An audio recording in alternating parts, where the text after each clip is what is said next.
Vaheguru Ka Khalsa, Vaheguru Ki Fateh, bienvenue à vous mes amis. Aujourd'hui, un sujet important du point de vue de la compréhension du passage du monde spirituel au monde matériel. Et la thématique donc, que je voudrais aborder avec vous, c'est ce que l'on appelle Panchatat, c'est les 5 éléments. Les 5 éléments qui sont à la source même de la création physique et qui émane directement du monde spirituel. Pour cela, nous allons tout de suite lire dans la Gurbani ce qui nous est enseigné par Guru Tegh Bahadur Ji. Nous lisons la chose suivante, c'est au rang 1427 à la ligne 2. Panchetat kotane ratio dan ho chatur sujan. Ton corps est fait à partir des 5 éléments. Tu es devenu donc sage, tu as compris cela. Retiens-le bien. Donc, on doit tout de suite se poser la question, pour quelle raison est-ce que Guru Tegh Bahadur Ji attire notre attention sur le fait que nous sommes composés de ces 5 éléments, en nous disant, tu as acquis des connaissances, etc. Donc, retiens bien ce que je viens de dire. Donc, il faut avoir à l'esprit, nous dit Guru Sahib, il faut avoir à l'esprit le fait que ces 5 éléments ont donc un rôle à jouer qui est important. Pour cela, on va confirmer le fait qu'ils sont à l'origine de notre corps en particulier, c'est-à-dire de la forme que nous prenons lorsque nous nous incarnons dans un corps humain ou autre chose, mais ici, en l'occurrence, dans un corps humain. Et pour cela, Guru Amar Das Ji nous dit la chose suivante. C'est au Ang 1128 à la ligne 2. Panchetat mildei ka akara. C'est-à-dire, lorsque les 5 éléments sont rassemblés, sont mis en commun, se forme alors le corps humain. Plus exactement, ils enveloppent, ils habillent, on pourrait presque dire ils maquillent, ils habillent le corps humain, la forme du corps humain, parce que c'est Akara, c'est pour dire le rassemblement. Donc c'est comme si le corps humain, en fait, était un agglomérat de choses très différentes qui viennent donner une forme à l'atma, à l'âme. Donc, ici, Guru Amar Das Ji nous dit que ce qui fait la personne que nous sommes, telle que nous sommes aujourd'hui, c'est-à-dire dans notre aspect physique, mais également dans le corps, dans le sarup, il faut comprendre aussi l'aspect émotionnel, affectif et psychologique, eh bien, nous disent nos maîtres de mémoire bénis, c'est le résultat du rassemblement, de la composition, de l'emboîtement de ces 5 éléments. Ces 5 éléments, quels sont-ils? Ils sont l'eau, l'air, la terre, le feu et l'éther. Donc, les 4 premiers, tout le monde les comprend aisément. Qu'est-ce que c'est ce qu'on appelle l'éther? C'est-à-dire, c'est la matière non visible.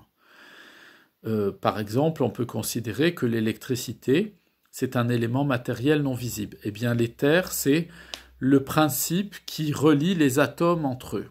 Donc, il y a l'eau, le feu, la terre et l'air, qui sont 4 éléments dont nous avons tous l'expérience physiquement, et ils sont reliés entre eux grâce au 5e élément qui s'appelle l'éther, c'est-à-dire la jonction non visible, matérielle non visible, entre les atomes, entre les éléments physiques.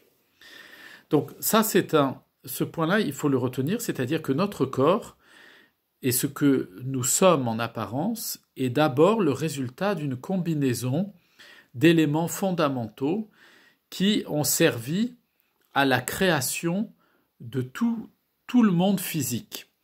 Comment est-ce qu'on le comprend? C'est Guru Arjan Dev Ji qui nous le dit au Ang 1073 à la ligne 1. Il dit la chose suivante. Panchetat karachan rachana. C'est-à-dire, la création a été fabriquée à partir des panchatat, des 5 éléments. Donc, il se cache dans ces 5 éléments un mystère particulier, c'est qu'ils viennent donner une forme à ce qui est spirituel et qui n'en a pas. Le monde spirituel appartient au monde de ce qui n'a pas de forme, arup, c'est sans forme.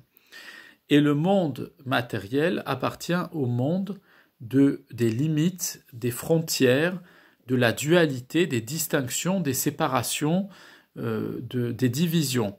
C'est le monde du rup, c'est le monde de l'emballage.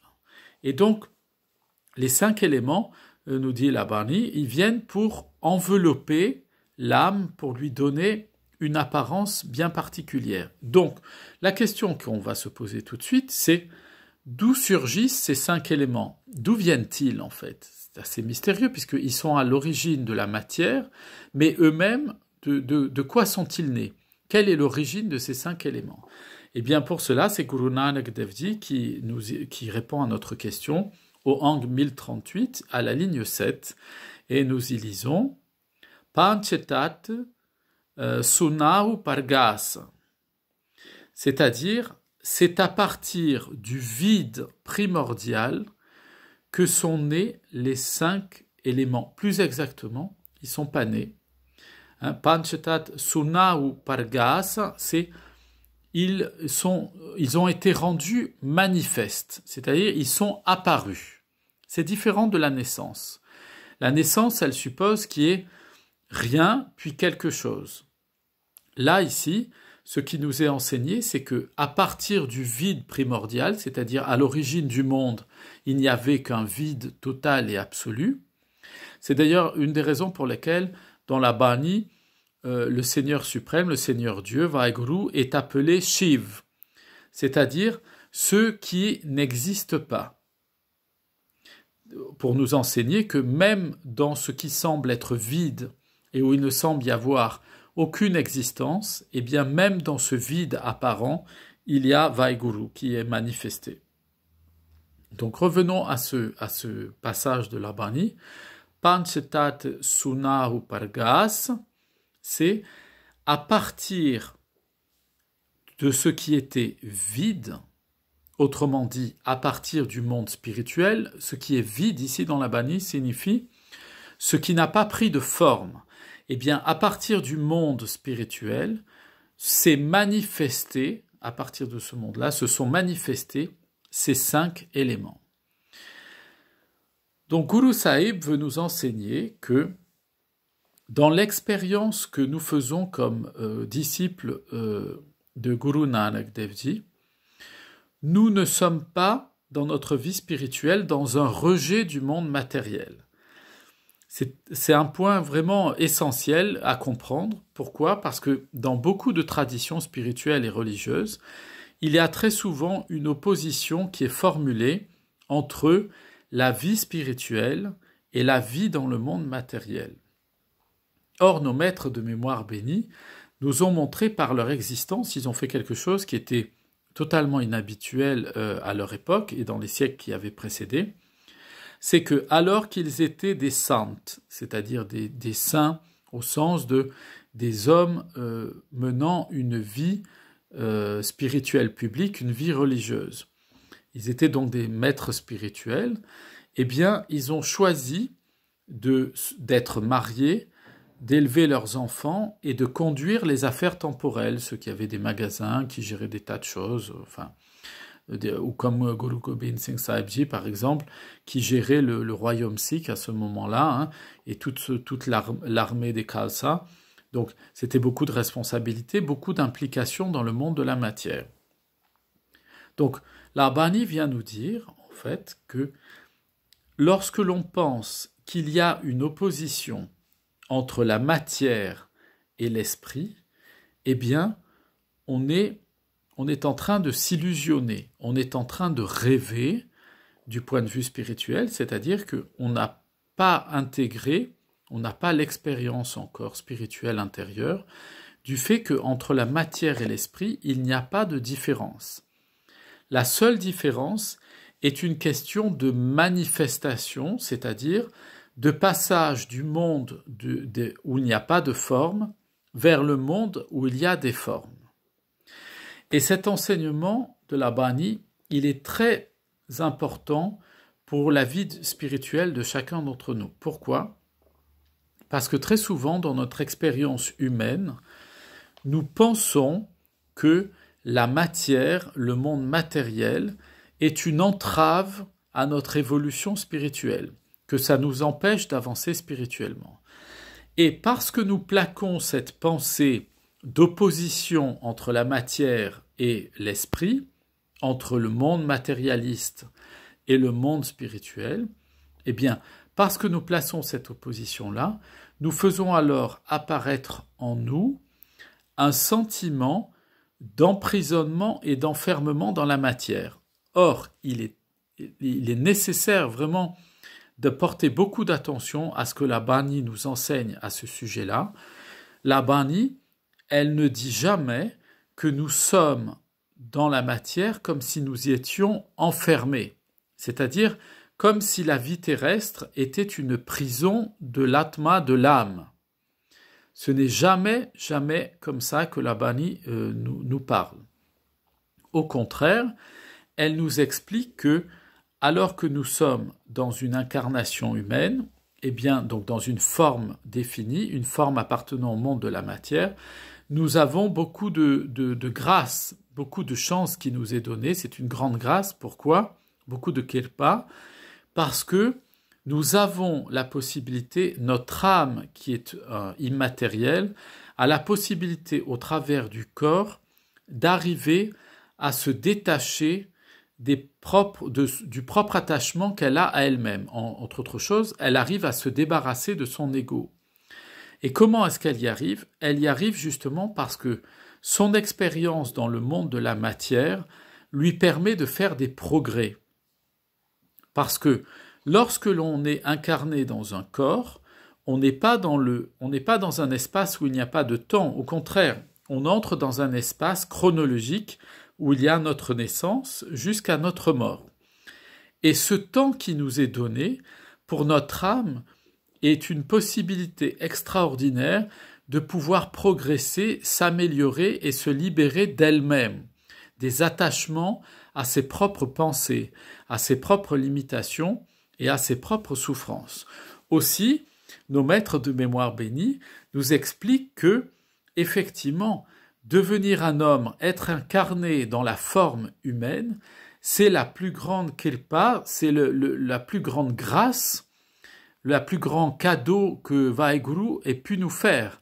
Pourquoi ? Parce que c'est le seul moyen par lequel nous pouvons progresser. Et si nous pouvons progresser spirituellement, alors nous pouvons être délivrés du cycle infernal des réincarnations, c'est-à-dire du cycle perpétuel des limitations et des souffrances, qui est un cycle sans fin. Alors me direz-vous, mais la Bani nous explique que parmi tous les êtres qui peuplent la création de Vaheguru, de Dieu lui-même, eh bien, il y a par exemple les demi-dieux, il y a les démons, il y a les anges, il y a toute forme d'esprit, d'êtres spirituels. Alors, vous me direz à ce moment-là, mais eux, ils peuvent progresser, puisqu'ils sont dans le champ du divin, dans l'espace, dans le niveau du divin. Eh bien, non, détrompez-vous, ils ne peuvent absolument pas progresser. Pourquoi ils ne peuvent pas progresser ? Parce qu'ils ne sont pas inscrits dans le temps, dans la temporalité. Comme ils sont de purs esprits, ils ne sont pas limités par le corps, eh bien, ils se retrouvent limités par leur ego, et non, puisqu'ils ne sont pas inscrits dans le temps, dans la chronologie, dans l'évolution physique et biologique, ils ne peuvent pas changer d'avis, et ils ne peuvent pas donc progresser spirituellement. C'est la raison pour laquelle la Bani nous explique qu'il n'y a pas de pire réincarnation que de se retrouver réincarné en une sorte de demi-dieu ou en ange ou en démon. Pourquoi ? Parce qu'il n'y a que la destruction de cet ange, de ce démon ou de ce demi-dieu qui lui permettra de retourner dans le cycle des réincarnations en espérant pouvoir intégrer une forme humaine pour progresser spirituellement et se développer. Donc vous comprenez ce que ici Guru Nanak nous enseigne de la manifestation des 5 éléments. Il nous dit bien Panchatat Sunao Pargas, c'est-à-dire à partir du vide, à partir du monde totalement immatériel, se sont manifestés les 5 éléments. Donc notre corps, parce qu'il est constitué de ces 5 éléments, est un outil extraordinaire au service de notre vie et de notre progression spirituelle. Cela veut donc dire, la Bani veut nous dire par là que nous devons prendre soin de notre corps. Nous ne devons pas nous y attacher, c'est-à-dire que la Bani nous explique qu'on ne doit pas tomber dans le calme de soi-même, dans l'attachement, le désir de soi-même. C'est ce qu'on appelle, par exemple, en psychologie, le narcissisme. C'est s'aimer soi-même, tomber amoureux de soi. Aujourd'hui, dans la société, il y a beaucoup de personnes qui, par exemple, elles sont toutes rachitiques, elles sont maigres. Voilà, il y a des garçons qui sont comme ça, surtout plus que les filles. Et puis, ils ont leurs copains qui n'arrêtent pas de leur dire « Ah, tu es maigre, tu es pas un homme, tu es pas viril, tu es pas costaud. » Alors, qu'est-ce qu'ils font? Ils vont s'inscrire à la salle de musculation. Et là, ils commencent à y aller tous les jours. Alors, au début, c'est bien, parce que ça va leur donner, à un moment donné, une activité physique. Alors, ils vont prendre goût à cette activité physique, et puis ils vont voir petit à petit leur corps se transformer. Ils vont avoir les épaules qui s'élargissent, des muscles qui apparaissent, dont ils ignoraient tout à fait d'ailleurs l'existence, puisque pour eux ça leur semblait même pas exister, donc être réel. Et ils vont avoir la transformation de leur physique. Et plus leur physique va se transformer, si vous les observez, vous allez voir ce qu'ils font. Dès qu'ils vont passer devant une vitrine, ils vont s'arrêter pour s'admirer, pour regarder leurs biceps, pour regarder leurs pectoraux, pour regarder toute leur forme physique. C'est la même chose, on va retrouver chez les femmes, ça touche aussi les hommes, mais qui vont commencer à faire de la chirurgie esthétique, changer les seins, changer le nez, changer la forme des lèvres, des oreilles, enfin bon. On change les apparences du corps, mais on fait des vraies modifications à l'intérieur du corps, des modifications corporelles. Eh bien, qu'est-ce que ça va entraîner chez ces personnes-là? Dès qu'elles auront été opérées et modifiées physiquement, elles vont beaucoup se regarder. Et elles vont finir par s'attacher à elles-mêmes, tomber en quelque sorte amoureuses, ou si ce n'est avoir une obsession de leur image. Et ça, mes amis, on voit, c'est ce que nous enseigne la Bani, on voit la puissance des 5 éléments fondamentaux qui nous ont créés à l'intérieur de nous. C'est-à-dire que quand on modifie le corps au sens où on va vouloir lui donner la forme qu'on estime être la forme la plus convenable pour nous, si on n'a pas développé une vie spirituelle, on va se laisser emporter par l'amour de soi-même. Et ça, c'est donc un point important. Je vais vous donner un exemple où il y a des modifications qui n'entraînent pas ces attachements-là. Par exemple, vous avez quelqu'un qui naît avec un nez qui est mal formé, qui n'est pas assez droit, etc., et qui l'empêche de respirer correctement. Cette personne va se faire opérer, on va lui faire un nez tout joli, assorti à son visage, qui va bien, mais qui n'est pas le nez de départ. Mais ce nez qui est refait, par l'occasion qu'il a été refait, c'est surtout pour lui permettre de respirer, c'est vital. C'est pour pas cette personne ait des complications, des maladies, voire une asphyxie. Eh bien, on remarquera que cette personne-là, elle ne va pas tomber amoureuse de son image. Elle ne va pas tomber amoureuse de son corps. Pour quelle raison? Parce que justement, l'intervention qu'il y aura eu sur l'ordre des 5 éléments à l'intérieur de son corps est ce qu'on appelle une réparation, c'est-à-dire la chirurgie, la modification du corps est venue simplement remettre en ordre ce qui au départ était quelque chose, on dira un raté de la génétique, hein, c'est-à-dire il y a eu un ratage comme ça de la génétique. Ça, vous savez que la génétique, c'est une combinaison, hein, c'est comme un loto, c'est une combinaison. et que dans la combinaison, ben, quelquefois, vous avez des moutons, ils naissent, ils ont 5 pattes au lieu d'en avoir 4. Il y a d'autres, il y a des êtres, ça arrive même chez les humains, vous avez des jumeaux qui naissent, ils sont collés l'un à l'autre, il faut les séparer, il faut faire une chirurgie pour ça. Bon, eh bien, dès qu'il y a une intervention sur notre corps, mais qui est une intervention pour apporter de la santé et rétablir l'ordre naturel, à ce moment-là, il n'y a pas cet attachement qui est créé, cet attachement à l'ego. Mais dès qu'on fait une modification du corps pour en faire une sorte d'œuvre d'art ou pour s'admirer soi-même, alors à ce moment-là, la puissance des 5 éléments à l'intérieur de nous, parce qu'on la bouleverse, va entraîner en nous un aveuglement spirituel qui est important.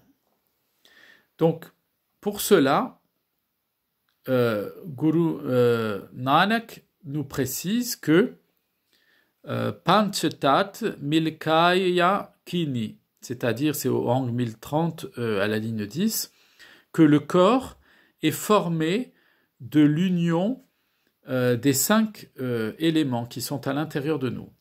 Et donc ce corps, qui est fabriqué à partir des 5 éléments, eh bien, il n'est pas mauvais, on ne doit pas le rejeter.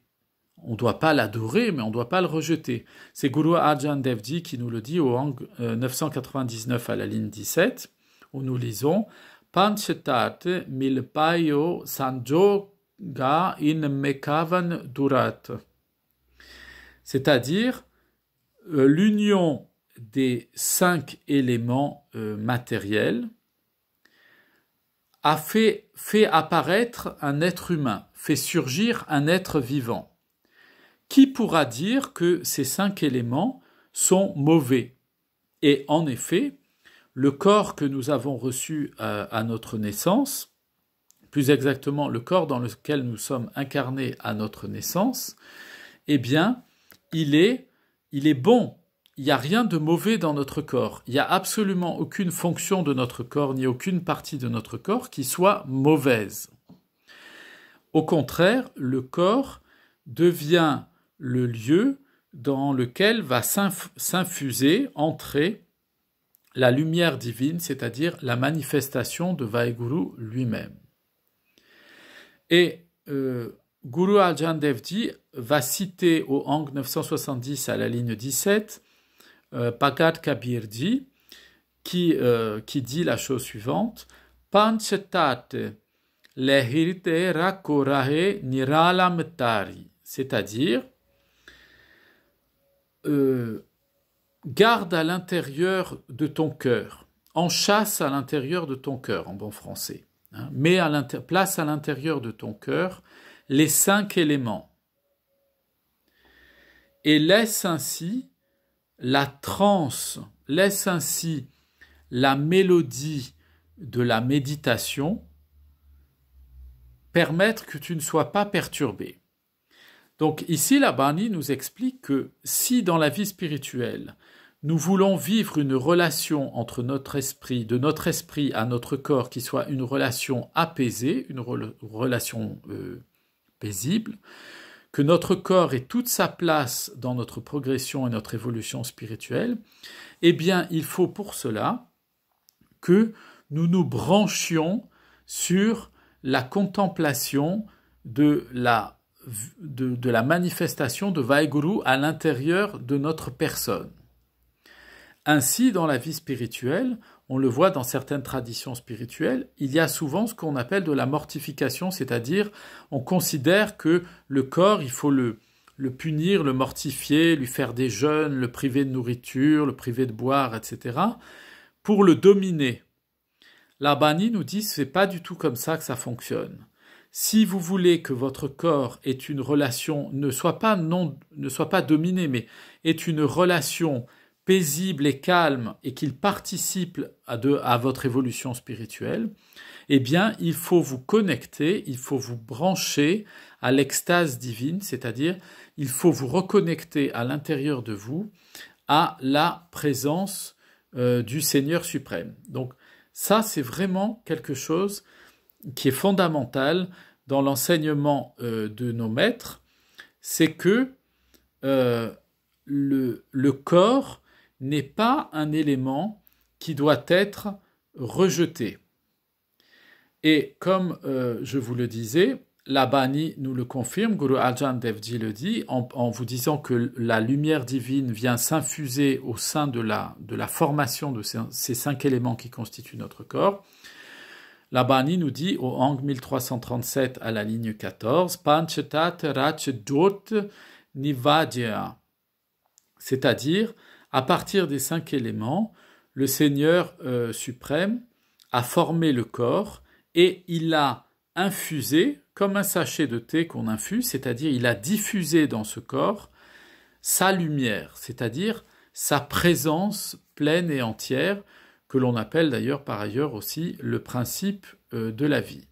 Mais la Bani nous met en garde en disant attention, si nous ne gardons pas à l'esprit le fait que si nous ne sommes pas connectés à Vaheguru par le Nam Simran, par la méditation, eh bien, nous allons soit être en guerre contre notre corps d'un point de vue spirituel et nous allons le martyriser en disant le corps c'est contre l'esprit, vivement que je sois débarrassé de mon corps, il m'encombre dans ma vie spirituelle, etc. Mais il y a l'autre danger qui est le plus répandu et dans lequel beaucoup d'êtres humains tombent. Eh bien, c'est ce qui est enseigné par Guru Nanak Dev Ji au Ang 1411 à la ligne 11. Guru Nanak Dev Ji nous dit Dhatu Panjaralaya Kura Pajya, c'est-à-dire en joignant, en fusionnant les 5 éléments, sous-entendus pour former le corps, le Seigneur suprême a créé une enveloppe mensongère. Une enveloppe qui est faite d'apparence, une fausse couverture, si vous voulez. Et si on prend cette Bani-là toute seule comme ça, on va dire, mais alors on ne comprend pas, parce que la Bani nous dit qu'effectivement, les 5 éléments qui constituent notre corps et notre corps ne doit pas être rejeté dans la vie spirituelle, mais en même temps, la Bani nous dit, attention, ce corps que Vaheguru t'a donné, il est trompeur. Eh bien, vous comprenez pourquoi il est trompeur. Il est trompeur si nous ne sommes pas connectés au principe de notre vie. Si nous croyons que nous pouvons exister sans Dieu, sans la présence de Dieu, sans être connectés au Seigneur suprême, à Vaheguru, il va nous rester quoi? Il va nous rester cette enveloppe physique, ce corps physique. Mais si nous laissons faire cette enveloppe physique sans la connecter au principe qui l'a fait vivre, eh bien à ce moment-là, elle va devenir pour nous un enfer, mes amis. C'est-à-dire que le corps, il va vous pousser à faire, le corps animé aussi par, quand je dis le corps, c'est aussi animé par les émotions et par les sentiments.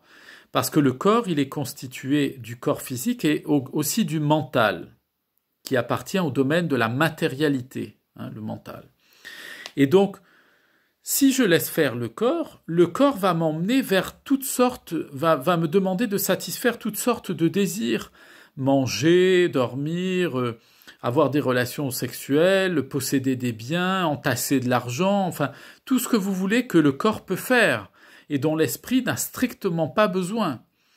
Eh bien, s'il n'y a pas cette connexion, alors c'est le corps qui prend les rênes dans la vie d'un être humain et il va l'emmener là où bon lui semble. Et c'est comme ça que lorsqu'on est conduit par ses propres passions, et les passions, elles jaillissent de l'expérience physique du corps, eh bien, au bout du bout, on finit toujours par être malheureux et par souffrir. On est frustré. On est comme on dit, des frustrés de la vie. On n'est pas bien du tout. On n'est pas en phase. On n'est pas en harmonie avec soi-même. Et l'harmonie avec soi-même, on ne peut la trouver que par l'animation de la lumière divine qui se trouve à l'intérieur de ces 5 éléments qui nous constituent. Et il y a évidemment un chemin, une direction que va prendre le corps. Il y a 2 possibilités. Les panch tat, les 5 éléments qui sont à l'intérieur de nous, si on les laisse conduire notre vie sans connexion au Seigneur suprême, à Vaheguru, ils vont entraîner en nous l'apparition des panch vikar, c'est-à-dire des 5 dévoiements fondamentaux de la vie humaine.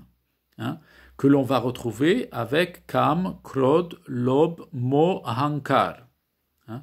On aura la luxure, enfin l'attachement au désir, la colère, l'envie, et on aura la possession, le fait de vouloir absolument posséder les biens, hein, d'être attaché aux choses fondamentalement, et Ankar, on aura l'attachement égoïste à soi-même. C'est pas seulement l'ego, c'est vraiment l'action de tout faire partir de soi et de tout centrer autour de soi. Et ces panch vikar, en fait, entraînent en nous des frustrations constantes. Et ces frustrations constantes font naître en permanence en nous une forme d'aigreur de la vie, c'est-à-dire d'insatisfaction. Mais pour beaucoup de gens, ça fait naître du désespoir, où les gens disent, voilà, j'en peux plus, j'en ai marre de ma vie, j'ai essayé telle chose, ça marche pas, j'ai essayé telle relation avec telle personne, telle relation amicale, je me suis jeté dans les biens, je me suis jeté dans la boisson, dans les chansons, dans les sorties avec les amis, dans les boîtes de nuit, etc. Et quand ça me laisse toujours malheureux. Pourquoi ? Parce que je reste enfermé au niveau des panchtat, des 5 éléments.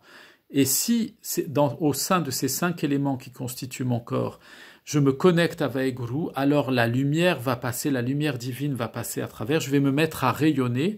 Et même si mon corps est bien fichu ou pas bien fichu, même s'il est comme j'aimerais qu'il soit, ou il ressemble pas à ce que je voudrais, et où il n'est pas tout à fait comme je voudrais, c'est pas grave.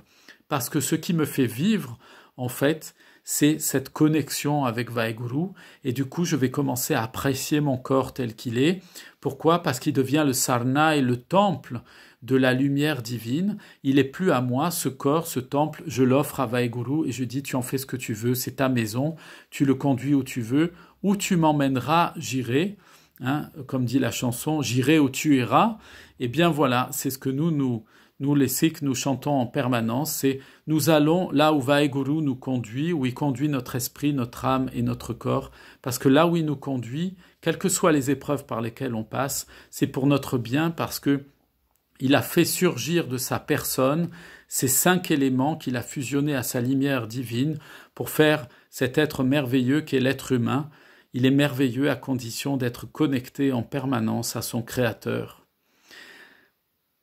Voilà mes amis, je vous souhaite plein de bonnes choses, portez-vous bien, plein de bénédictions sur vous, vos familles, vos enfants, vos voisins, vos parents et tous ceux que vous aimez. Je vous dis à très bientôt. Vaheguru Ji Ka Khalsa, Vaheguru Ji Ki Fateh.